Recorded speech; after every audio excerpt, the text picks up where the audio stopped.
وسلام على عباده الذين اصطفى أما بعد أعوذ بالله من الشيطان الرجيم بسم الله الرحمن الرحيم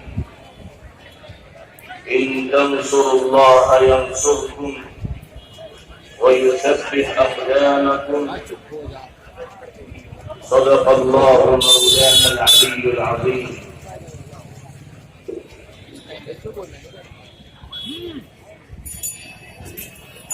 قرآن پاک کی اس آیت کریمہ کے بعد نئے اشعار سے اپنی گفتگو کا آغاز کرتا ہوں، شروعات کرتا ہوں. میں کس کے نام لکھوں جو علم گزر رہے ہیں، میں کس کے نام لکھوں جو علم گزر رہے ہیں. میرے شوہر جل رہے ہیں، میرے لوگ مر رہے ہیں. میں کس کے نام لکھوں جو علم گزر رہے ہیں. میرے شوہر جل رہے ہیں، میرے لوگ مر رہے ہیں. کبھی رحمتیں کی نازل کسی خطے زمین پر، کبھی رحمتیں کی نازل کسی خطے زمین پر. وہی خطے زمین ہے کہ عذاب اتر رہے ہیں. کوئی اور تو نہیں ہے بس خنجر آزمائی، کوئی اور تو نہیں ہے بس خنجر آزمائی. ہمیں قتل ہو رہے ہیں، ہمیں قتل کر رہے ہیں، ہمیں ہی مارا جا رہا ہے، ہمیں ہی نشانہ بنایا جا رہا ہے. اور جو مارنے والے ہیں، نشانہ بنانے والے ہیں، وہ کسی اور ملک کے نہیں، کسی اور سوسائٹی کے نہیں، بلکہ ہمارے اور آپ ہی کے درمیان رہنے والے ہیں.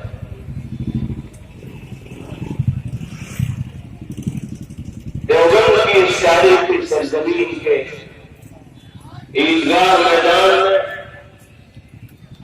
شہریت ترمیم قانون کے خلاف، NRC اور NPR کے خلاف جمعیت الماہین اور اپنے ضمیر کی آواز پر لبیک کہتے ہوئے بھاری تعداد میں تشریف لانے والے میرے محترم بزرگوں، بھائیوں، نوجوان ساتھیوں اور باغیرت ماؤں اور بہنوں، کن الفاظ کے ساتھ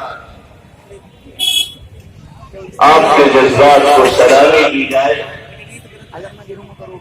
اور آپ کے ولولوں کی تعبیر کے لیے کن جملوں کا استعمال کیا جائے، جس کا مظاہرہ نہ صرف یہ کہ آپ اس سرزمین پر کر رہے ہیں، بلکہ ملک کے گوشے گوشے میں، شہر شہر، قریہ قریہ، گاؤں گاؤں، ملک کے بسنے والے باغیرت و سنجیدہ باشندے اس ظالمانہ اور سیاہ قانون کے خلاف سراپا احتجاج میں اور پہلے جیسے پرزور انداز میں اپنے اس موقف کا گونگی بہری حکومت کے سامنے اعلان کر رہے ہیں کہ ہم اس ملک کے آئین اور سنویدھان کے محافظ رہے ہیں.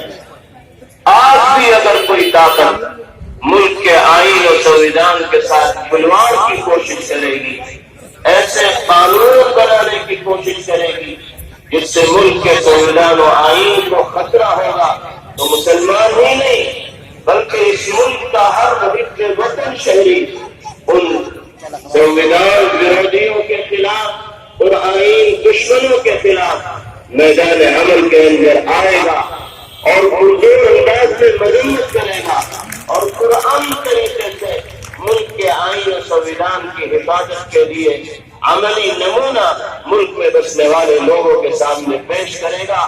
آج آپ حضرات نے اس بھاری تعداد میں شہریت ترمیمی قانون کے خلاف جمع ہو کر اپنے اسی جوش کا، اپنی جذبات کا اور انہی ولولوں کا اظہار کیا ہے. کاش کے ملک میں بسنے والے مردوں اور عورتوں کے ان جذبات کو سمجھنے والے اور اس کی قدر کرنے والے وہ لوگ بھی بن جائیں جن کو اللہ نے حکومت کا نظام چلانے کے لیے ہم سب کے اوپر اپنی حکمت کے اعتبار سے مسلط فرمائے۔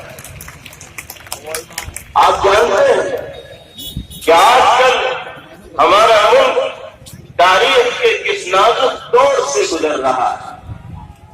یہ کہنے میں کوئی مبالغہ اور ہچکچاہٹ نہیں ہے کہ آزادی وطن کے بعد ملک میں بسنے والے لوگوں میں مجموعی طور سے اس طرح کی درد و بے چینی اور پریشانی نہیں دیکھی گئی جو آج کے دور میں اس ملک میں بسنے والے لوگوں کے درمیان دیکھی جا رہی ہے۔ کیوں ملک میں بسنے والے لوگ بے چین ہیں؟ کیوں ملک میں بسنے والے مرد و عورت مختلف طرح کے اندیشوں کا شکار ہیں، درد و بے چینی کا اظہار کر رہے ہیں؟ اس بے چینی کو دور کرنا اور اندیشوں اور خطرات کو دور کرنا یہ ذمہ داری ہے انہی لوگوں کی جو نظام حکومت چلانے والے۔ وہ کہتے ہیں کہ ہمارے قانون کے سلسلے میں کنفیوژن پھیلایا جا رہا ہے، لوگوں کے ذہنوں کو خراب کیا جا رہا ہے۔ ہم اس سے کہتے ہیں کہ اگر تم اس کو کنفیوژن کہتے ہو تو آؤ ہمارے درمیان اور ان شبہات کو دور کرو، ہمارا ذہن صاف کرو۔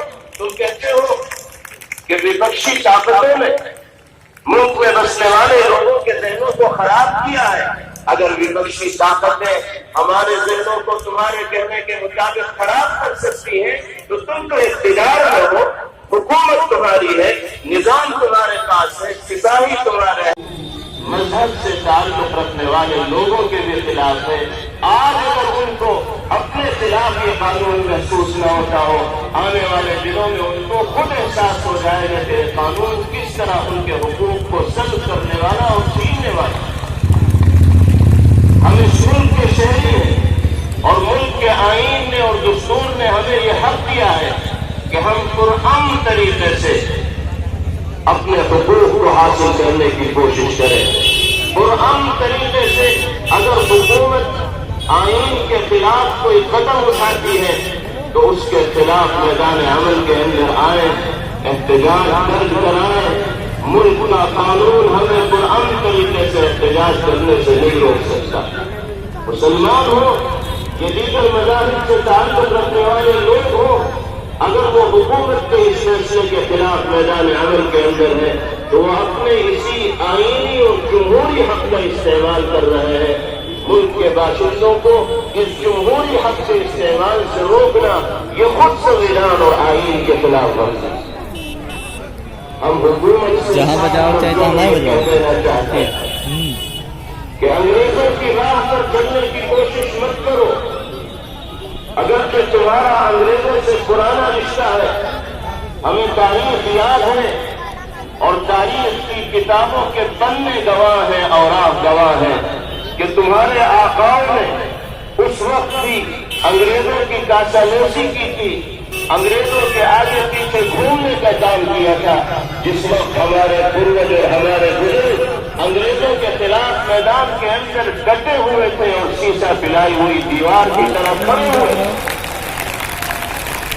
اس دن بھی تم لوگ انگریزوں کی کاشالوسی کر رہے تھے اور انگریزوں کے شانہ بشانہ چل رہے تھے۔ ہمارے ہی بزرگ اور پروج تھے جو اس دن بھی انگریزوں سے لوہا لے رہے تھے۔ آج اگر تم اسی انگریز کی راہ پر چل کر ملک میں بسنے والے لوگوں کے ساتھ ناانصافی کا معاملہ کرو گے تو یاد رکھو، اگر تم انگریز کے راستے پر چلنے کے لیے تیار ہو تو ہم حضرت